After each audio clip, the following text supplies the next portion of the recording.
Good morning, good evening, good afternoon. This is the Papa Joe Show, where Papa Joe knows. I am your host, Papa Joe, and I want to say thanks to everyone for being here today. If you're new to the channel, give us a subscribe, grab the bell, and let's jump into today's content, shall we? Um, yeah, who's gonna guess what the Federal Reserve is going to decide today? And then why does crypto care? It's kind of one of the things we're going to get into it. Also, some interesting news around the CFTC and some interesting advisory group that's being put together and some connections to people that some of us actually know. Not me. Don't worry. I don't know if I have time to take care of something like that. But, anyways, fun times for sure. As we prepare to hear, apparently crypto seems to think that whatever the Federal Reserve says is gold and that it have to listen to it and all that crap. Apparently, crypto was running this morning and paused just a little bit. So we'll see what's going on as we get into the content. So if you're new to the channel, also check out the Patreon.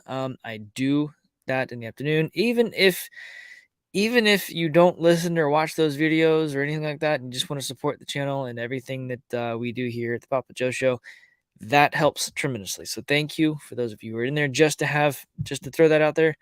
And then also, if you have crypto questions, blockchain questions about a wallet transferring, moving crypto from one wallet to another, etc., crypto stuck in somewhere or whatever like that, or if you have a business idea that is blockchain based you want to have a discussion about, reach out to me. I have that link, Ask for Blockchain Consulting. It's in the description of the video. That is set up so that you guys can have access to talk to me directly and have conversation around that. So anyways, whatever those end up being, let's jump into this, shall we?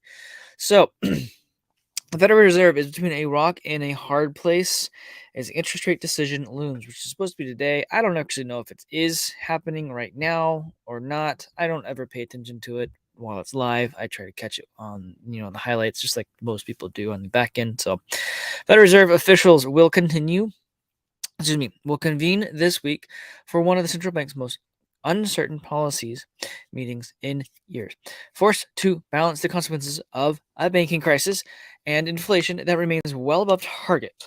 The Fed is expected to raise interest rates another 25 basis points, or 0.25%, when it releases its latest policy decision at 2 p.m. Eastern Time Wednesday afternoon. So I'm a little bit ahead of it. We'll find out what happens this afternoon. This move would bring the Fed's benchmark interest rate to 4.75 to 5%, highest since 2006, which is right before the housing crisis. Remember that? Yeah. Last banking problem? Remember that? Yeah. Y'all know that they don't have the money in the bank. That's why they're freaking out, right? The fractional reserve banking never actually worked. Musical chairs is over. People are trying to get the chair, and it's gone. All the money's gone. There's a South Park video, whatever it was. You get $100 and you put this in there and this, that, and the other, and it's gone. It's like, yeah, no joke. This really is. Anyways, so the Fed's decision, people care so much about that apparently across the entire market because it has to do with the monetary supply of the US dollar, etc., etc. We are familiar with how the Federal Reserve works here. Those are my regulars are, at least. If you are not familiar with it, go read the book, The Creature from Jekyll Island. It will explain to you exactly how our banking system works, not just in the US, but globally. And why there's so much turmoil now is that the music has stopped. The money is not there, and they're scrambling to figure out what to do. The thing is, as the Fed raises the rates, this problem with the bank stuff continues. If the Fed doesn't raise the rates, if it leaves it unchanged, or if it cuts the rates and continues to print money, we are in for one heck of a daggum next couple of months, really the rest of the year, even if they do it one time right now. The reason being, a lot of people, I don't think, realizing this, hyperinflation will happen. And people don't realize, people, when they get their paychecks now, they're not saving anymore. They're not leaving their money in the bank. If they're saving it, they're getting it out. Direct deposit goes in, they go to the bank the next day, get all the money out, other than what they need to for their automatic transfers. And then they're sitting there, nervous wrecks, trying to make sure that that money actually stays in the account and transfers to whatever other institution there is. There are people out there who run businesses who have large checks, 10,000 plus. Some of them are $100,000 checks, $50,000 checks, whatever. Okay. Larger checks than normal, right? Most people don't get a regular 2-week paycheck. Most people don't get a regular 2-week paycheck that's 10,000 or less. Or sorry, 10,000 or more, excuse me. Or bi-weekly, whatever, twice a month. If you're above that, that's abnormal or considered abnormal, okay? Just putting it into perspective for everybody. So banks are actually holding those checks, contacting the bank that the check came from, verifying that the money is in the account and that there's liquidity there for them to pull the money out before they do the transaction. That's taking place. People aren't getting their money as quickly as they normally would because of that. Yeah, that's happening across the board. If you are in any kind of job where you rely on a customer's check or cash or something like that, it just is not like, if you think about landscaping, think about like what's another big one? Something like a pressure washing company, something like that, like a services type company where you get handed a check for a job, or like an install, landscaping design, that kind of stuff. And these are just thoughts, whatever. You got to understand this is what they're doing. Or like construction, someone who does a remodel, that's usually a cash or a check type of a scenario. Usually that money is being held now by the bank. They're not letting that money transition until they make sure that the actual bank has it. So where's the money? Why are they worried? Why is the bank not trusting the other bank? Where's the money? They don't trust each other anymore. That should scream volumes to everybody. This is one of the reasons why I say on the show and in the Twitters and all the other spaces and all the different places, crypto equals the exit strategy. It is the dollar exit. It does not care what the fiat currency is. It will absorb it. Now, a gold dealer will care. A silver dealer will care. Bitcoin and crypto does not care. There's somebody out there who has a bet of $1 million Bitcoin. That's hyperinflation Bitcoin, guys. That's hyperinflation Bitcoin. If you got $1 million Bitcoin, that means what's a million? What does it actually buy you? Does that end up getting spent as quickly as it can, kind of thing? Because what do you have, right? If it's in dollars, right? So, anyways, something to think about. Go figure out how many. Go figure out how many bars of gold you can buy, how many bars of silver you can buy with a single Bitcoin. That'll tell you its actual value, if in my personal opinion. But anyways, I digress. So they're in between a rock and a hard place. So what do? The thing is that whatever their policy ends up being, it shouldn't affect the crypto market because blockchain technology makes it to where it doesn't have to care. The reason it would affect it is because there are people speculating in Bitcoin. They don't recognize Bitcoin as being base money. They aren't recognizing the importance of cryptocurrency actually being what is needed for all of us to get out of this mess. The White House did some sort of paper touting how CBDCs were good and how Bitcoin was bad, attacking the energy consumption of Bitcoin mining and anything that's a proof of work mining, and then going out there and saying the CBDCs were the best thing, blah blah blah. Don't fall for the CBDCs.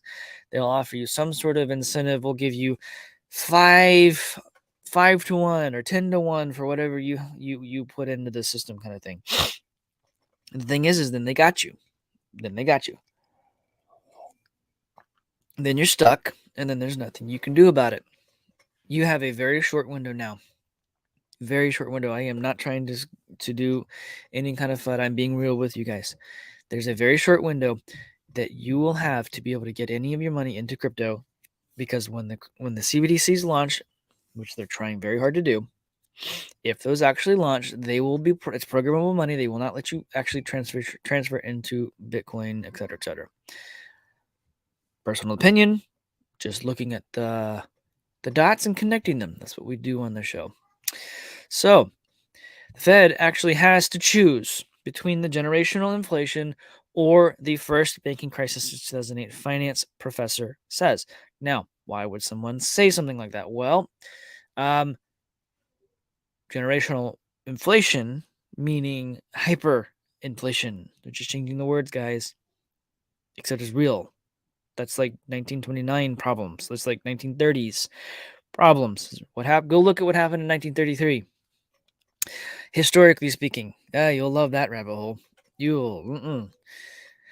So, the Federal Reserve faces a pivotal decision today whether to continue its aggressive fight against inflation or put it on hold and print more money, causing more inflation. Yeah, making another big interest rate hike would risk exacerbating the global banking turmoil sparked by Silicon Valley Bank, which it wasn't.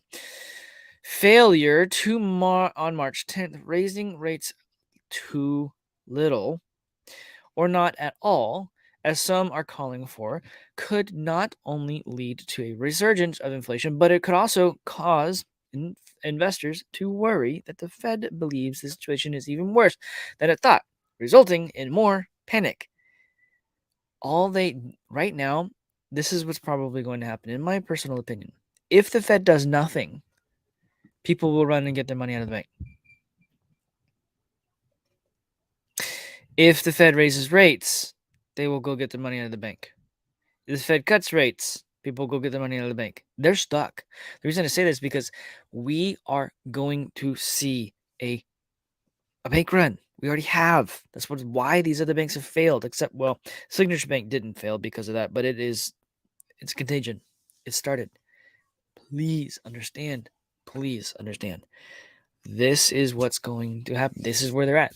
They painted themselves into a corner and they're going, now what?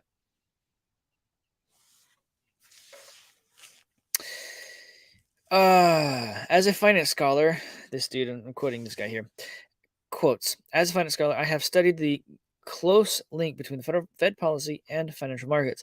Let me just say, I would not want to be the Fed policymaker right now. Nope. I wouldn't want to be in his shoes. So, the White House, the Federal Reserve, SEC, they've all been attacking cryptocurrency because they recognize that it is a way out for you to get out of their system. It is. Whether people want to believe it or not, I have people like, I still just don't trust Bitcoin. I'm like, okay, when your money's gone or you can't access to the money that you have in your bank account, that's fine. They're like, oh, it's insured. I'm like, no, it's not.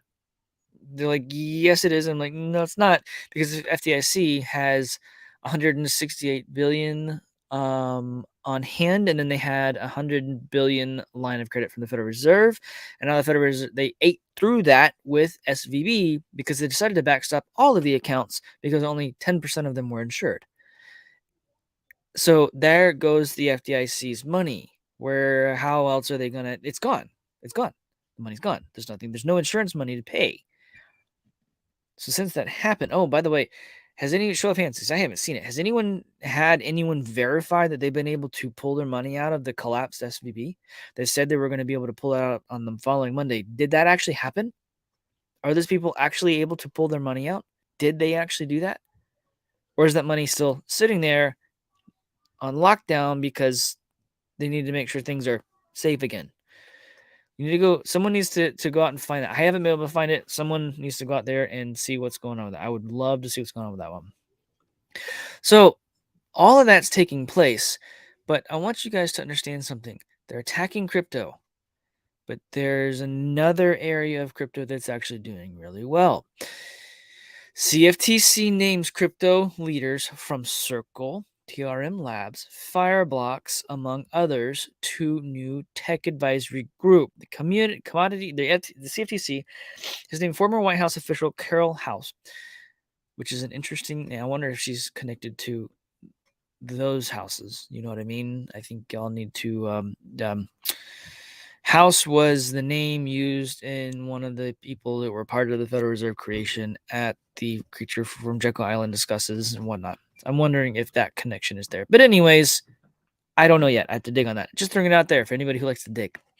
Anyways, so that person to the chair the newly formed tech advisory group with members that include executives from Circle, TRM Labs, and Fireblocks. House joins first mover to discuss her outlook on groups approach crypto regulation and react to SEC Chair chairman Gary Gensler, suggesting again that proof of stake tokens are securities. They're not. They're not at all, actually. It is you buying access to a network, and if you're choosing to speculate with it, that's your prerogative. But if you're buying a token, that token gives you access to utilize their platform. That's it. It's like buying a ticket to a ball game, except you get to actually build something inside of it instead of being entertained. Yeah, go have fun with that one. So, pointing out here real quick with this whole thing with Fireblocks, you want to know something? I'm going to pull something up here. Whoop, wrong button. Wrong button. I'm going to surprise some of you, I think, especially people who have had. So let's pull this right here. Let's go over here and let's pull this up. You know this group? Yeah. Who's that? Yeah. They're partners with Fireblocks. CFTC just set up an advisory group, including executives from Fireblocks. You don't just have access to Fireblocks, by the way, guys and gals.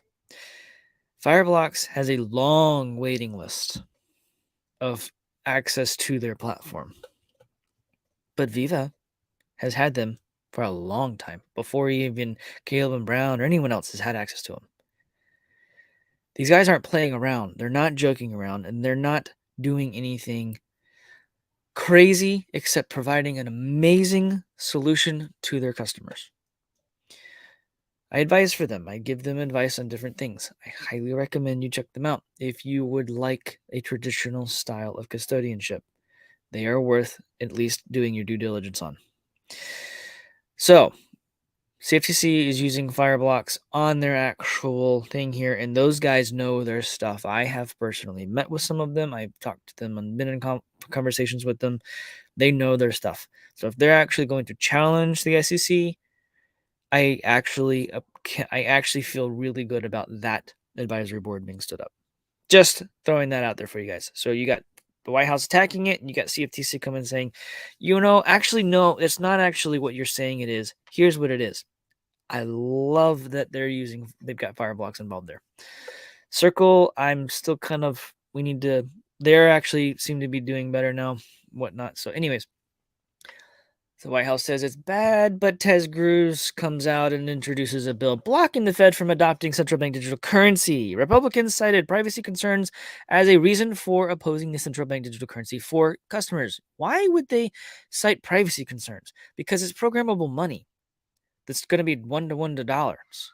Senate Republicans are introducing a bill to block the Federal Reserve and the Biden administration from moving forward with central bank digital currency. Senator Ted Cruz, Republican of Texas, introduced the bill, which would prohibit the Federal Reserve System from moving forward with a direct-to-customer central bank digital currency, or CBDC.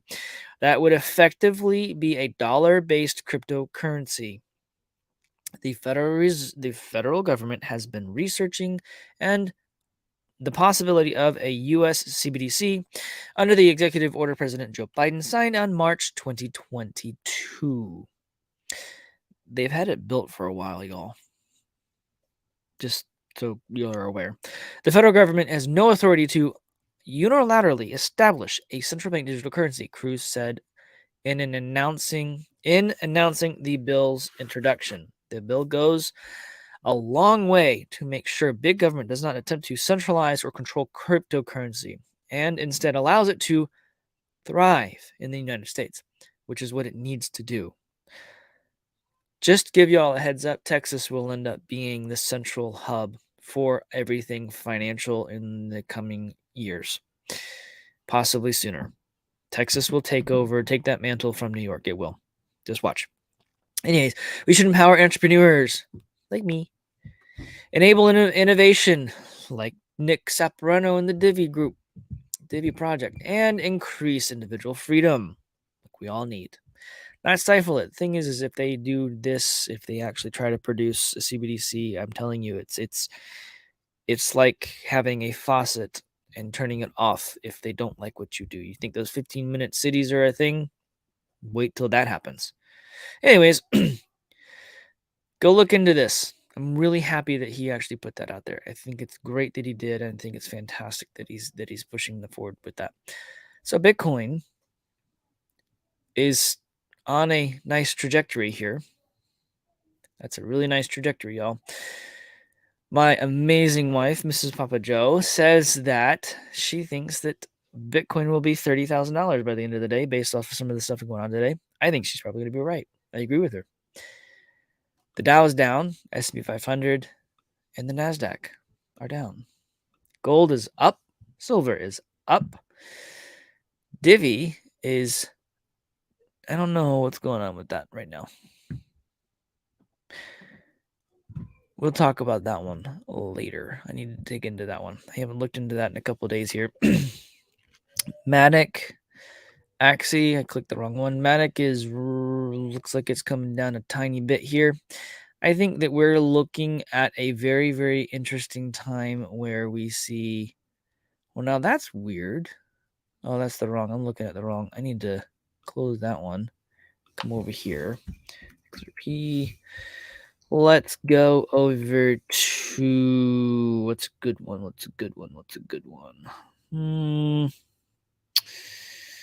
Where is, oh, they took it off of Coinbase, didn't they? Well, let's put it on, let's do this one. Shall we? Let's do that one. Nope, that's not what I wanted to see. That's the wrong one. Y'all bear with me. We're getting towards the end of stuff here. I want to see what XRP looks like. Let's look at it on Binance, shall we? It's down 7% right now on today. Interesting. It ran a lot yesterday. Did y'all see that? Yeah, that was because of the stuff going on with the SEC. There was some news that came out about that. So anyways, go dig into that. All right. You guys have been fantastic. There's a live chat running. If you have questions, comments, concerns, throw them in the bottom of the chat there. I would love that. Or if you are watching this later, throw a comment under the video. I would love that. It's great to see that. We got Trinity SS. What's going on, brothers? Good to see you. And yes, I am enjoying the turbulence. It is fantastic to watch the actual stuff play out the way we've been thinking it was going to. Trying to warn people, hey, it's coming. Wake up. And some people listen, some people don't. What's going on, Kim? How's it going? Thanks for being here, as always, every day. Larry, good afternoon, my friends. Good to see you. Lithia, thanks for being here, as always. It is a fantastic day. And then we've got Busy Mountain. What's up, brother? Thanks for being part of the show, and good morning to you as well. We've got Tom. What's going on, brother? Thanks for being part of the show. I do appreciate it very, very much. We got Gloria. Good morning. How are you? Good afternoon. Excuse me. I appreciate you being here. That's great. It's fantastic. Let's see who else is in the house. We got Trinity SS. What is going on, brother? Thanks for being part of the show. Evan, what you got here? Rate hikes leads to loan defaults. Yeah, buddy. Rate stop leads to stock crash. In other words, today, people will find out how very important cryptocurrency is and why it is important for people to be using it, having at least some of their assets in it. Not financial advice. Do your research. Y'all go take care of yourselves. That's all I'm trying to say. When that is very true, Evan. Thank you for pointing that out. Well, let's see here. Who else we got in here today? Callie Sign, thanks for being part of the show. I do appreciate you being here. That is a very interesting point of very, very interesting comment there. That is I'm going to let that one just be on the screen because the vocals of that will cause some interesting flags on the show. So we've got Daddy-O. What's going on? Thanks for being part of the show. We've got Sam. Thanks, dude. What is going on? It has been a while. Hopefully you are doing well. I appreciate you being here. Who else we got in here today?